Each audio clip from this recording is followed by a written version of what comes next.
Assalamualaikum warahmatullahi wabarakatuh. Apa kabar anak hebat semua? Semoga tetap dalam keadaan sehat ya, dan masih tetap semangat.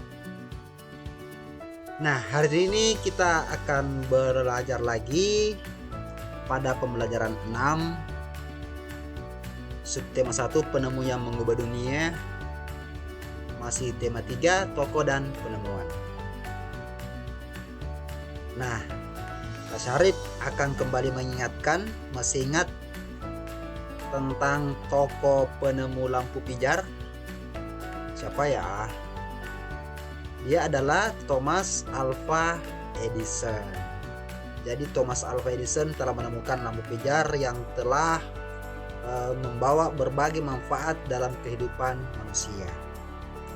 Nah, pada kesempatan kali ini kita akan belajar tentang penemu roda ya. Jadi dalam kehidupan kita banyak menggunakan roda. Coba lihat kendaraan saat ini menggunakan roda ya. Coba bayangkan seandainya Allah tidak memberikan karunia kita akal sehingga bisa ditemukan roda.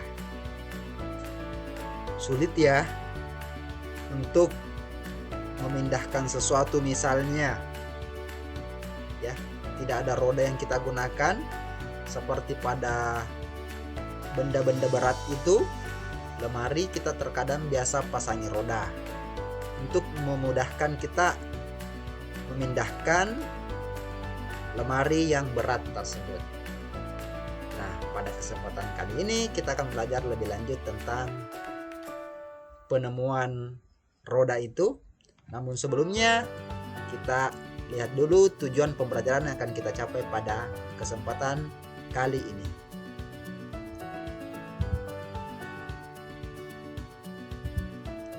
Tujuan pembelajaran kita hari ini adalah, setelah menyimak materi ini, Anda sekalian diharapkan mampu menceritakan kembali bagan atau gambar sejarah perkembangan roda secara tepat.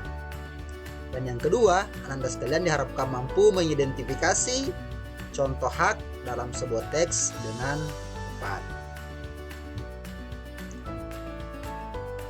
Nah, Anda sekalian masih ingat ya teks eksplanasi? Teks eksplanasi itu diawali dengan pernyataan umum atau pembukaan, diikuti dengan deretan penjelas atau isi, dan terakhir penutup atau simpulan. Nah, kita dapat mencatat pokok pikiran dari setiap paragraf tersebut dalam bentuk kata atau kalimat dan menyusunnya menjadi paragraf yang padu.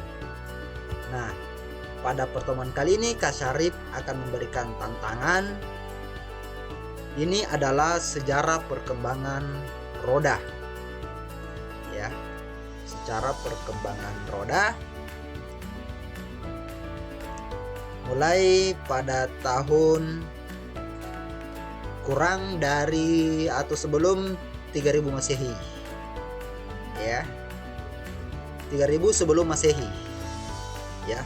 Sini ada gambar gelondongan kayu yang digulirkan untuk memindahkan barang.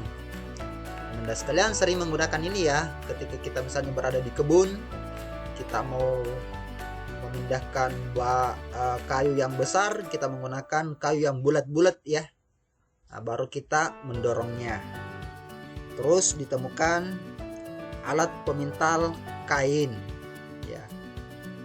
Nah, roda kayu dengan menggunakan sumbu atau as tergantikan dengan roda kayu dengan jeruji.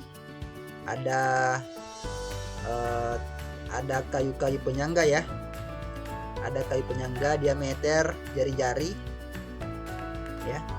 Terus sampai saat ini ditemukan roda yang seperti kita gunakan dalam transportasi kita hari ini.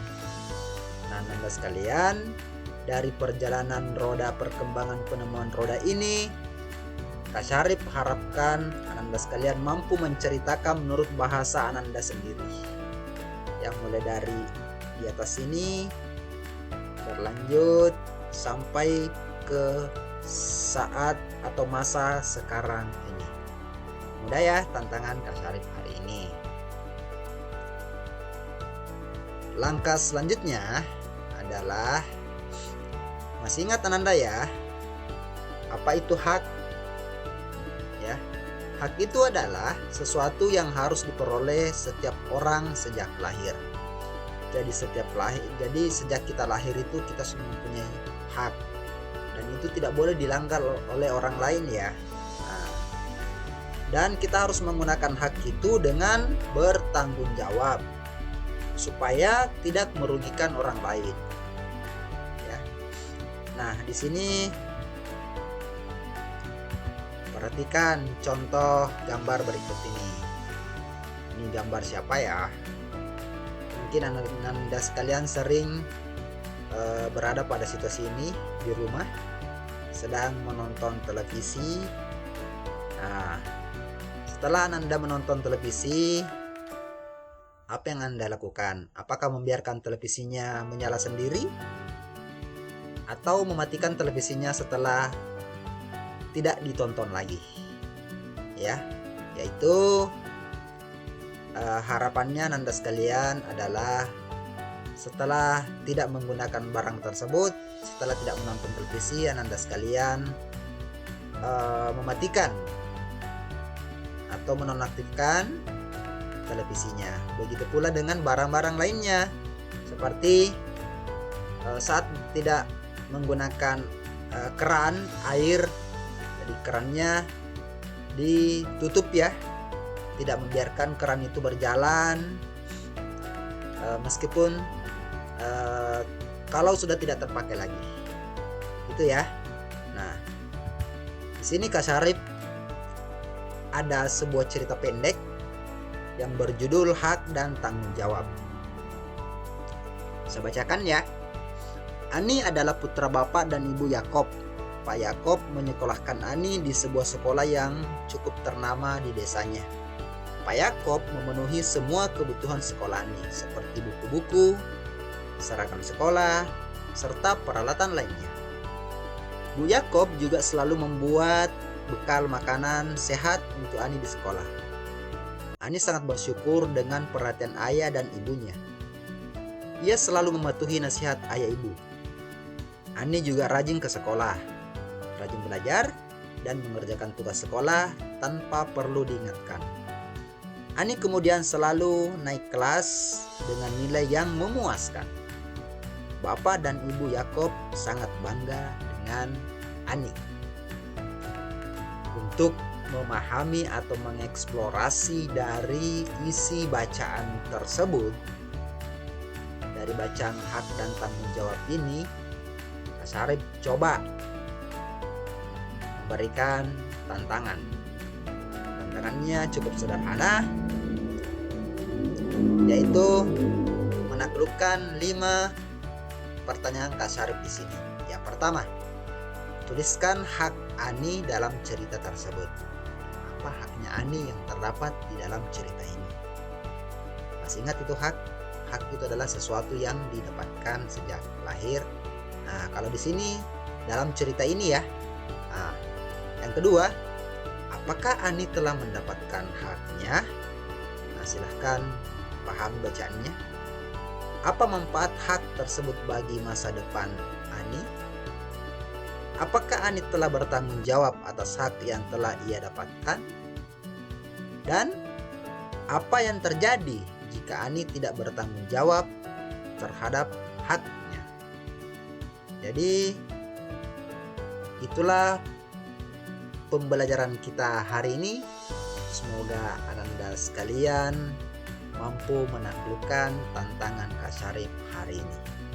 Tapi Kak Syarif sangat yakin bahwa Ananda sekalian mampu menaklukkan tantangan dari Kak Syarif.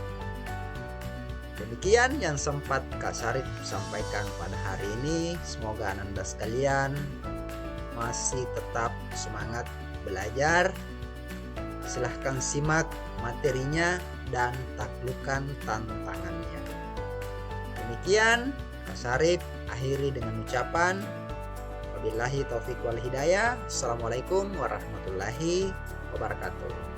Semangat anak hebat semua.